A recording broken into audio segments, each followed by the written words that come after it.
Oh, and I also got aluminum 8/32 rivets for the fairings. So I think I'm gonna just mess around on a scrap piece to see, you know, how well these knurled rivets hold. These are actually 10/32, but I also have these in 8/32. But these are the zinc plated ones or steel ones. And I just want to make sure that these guys don't strip out on me. But a little bit of experimenting, and I'll let you know what I come up with.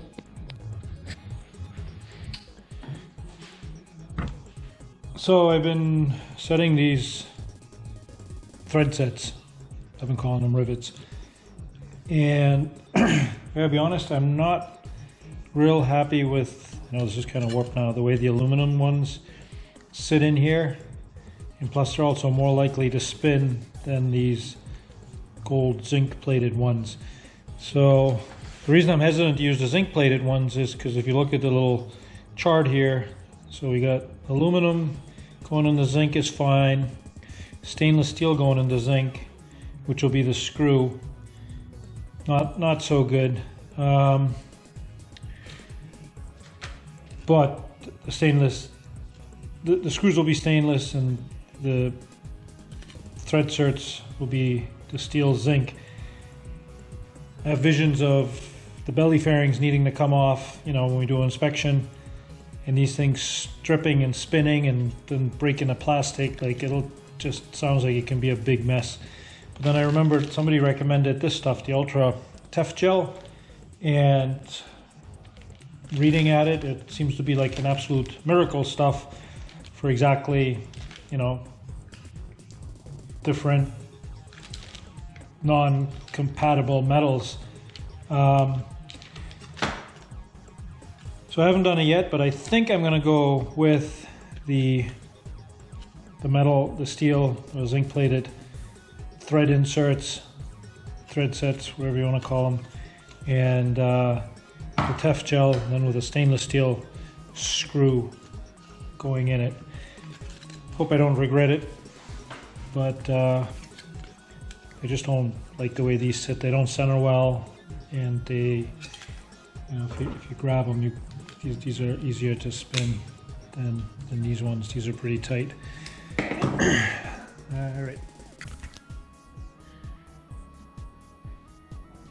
I took all the stuff out from under the seats, and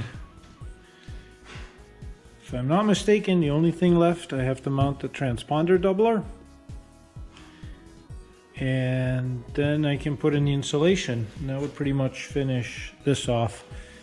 So on the transponder doubler, started to actually use one of the old sheets that I had from the center stack, and I'm just going to make a doubler.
All right, get this bad boy all done. I also sanded whatever primer I had sprayed on there off, just to make sure this is a good connection. Got it all match drilled from underneath and ready to rivet in. Made these little angle things here just to capture a little more meat, so to say. But yeah, I'll Cleco it and leave it in. All installed. A couple of 8/32 nuts on there, and got the little antenna. I was thinking of putting it backwards, look like a Mooney, but I didn't.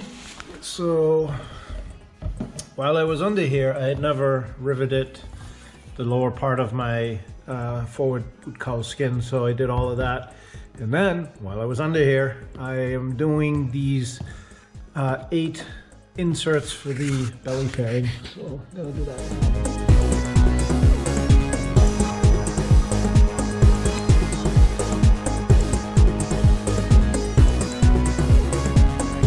Using the steel inserts, these zinc plated steel inserts. I put primer on them. You saw that in the time lapse. And the other thing I'm doing now is I put little spacers on here. I'm going to use my hole punch, little hole punch kit that I bought on Amazon. Those things are great, but I don't punch them out or hammer them. I just use the vise and squeeze it out of this plastic. So hopefully I can get 10 out of here. If not, I have more downstairs. This is the leftover from the Station 4 closeout. And what that spacer is gonna do is basically just take up the gap on this little lip.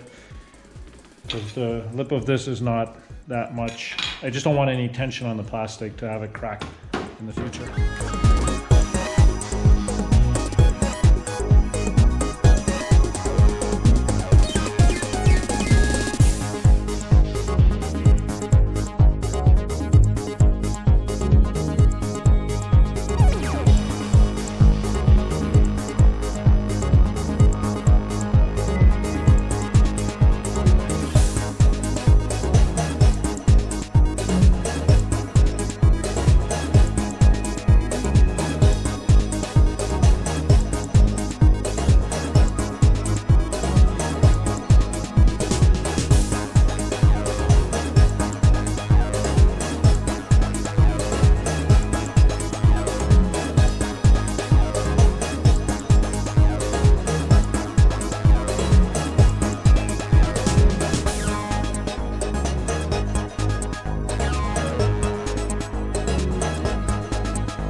Well, that turned into another late night.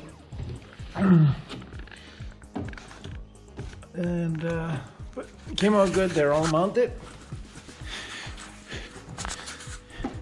I have a little bit of trimming I'm gonna do here to try and pull that corner up. I had it fit a little better with the Clecos, but same thing there. So just kind of pulled it forward, a little tight there, and on some of them, I'm guessing the spacer is probably a little too big, but I can sand that off. That's not a problem.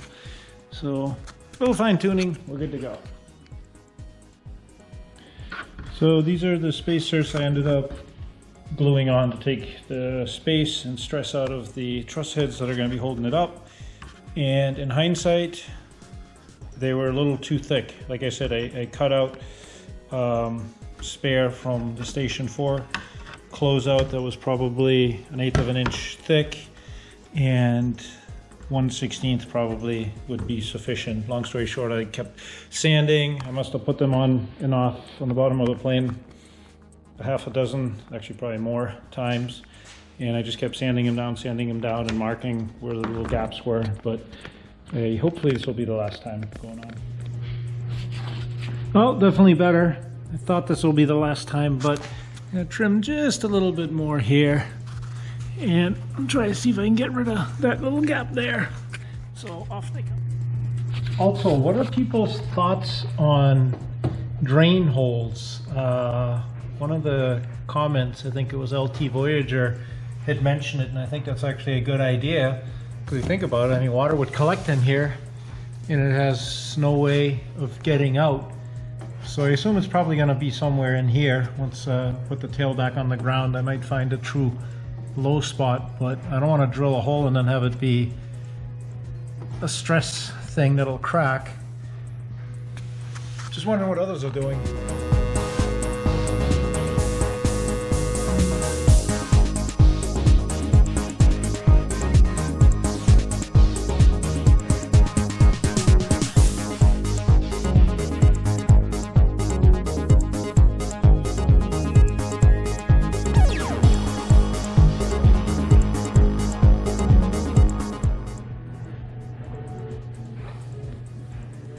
yeah, I think to get rid of that, you really have to cut out the notch. I'm gonna leave it at this point. Still a little bit of a gap there, but overall really happy. I'm not gonna take it off again. I'm tired of taking these things on and off. So, might relieve a little tension under there. I'll put little blue marks, and if I do take it off, maybe I'll remember to sand it. But all in all, really happy with that. So that's gonna conclude the belly fairings part 2. I'm going to move on to putting the insulation inside there. I know my videos don't have any intros or extras, but thank you for watching. I hope you like them.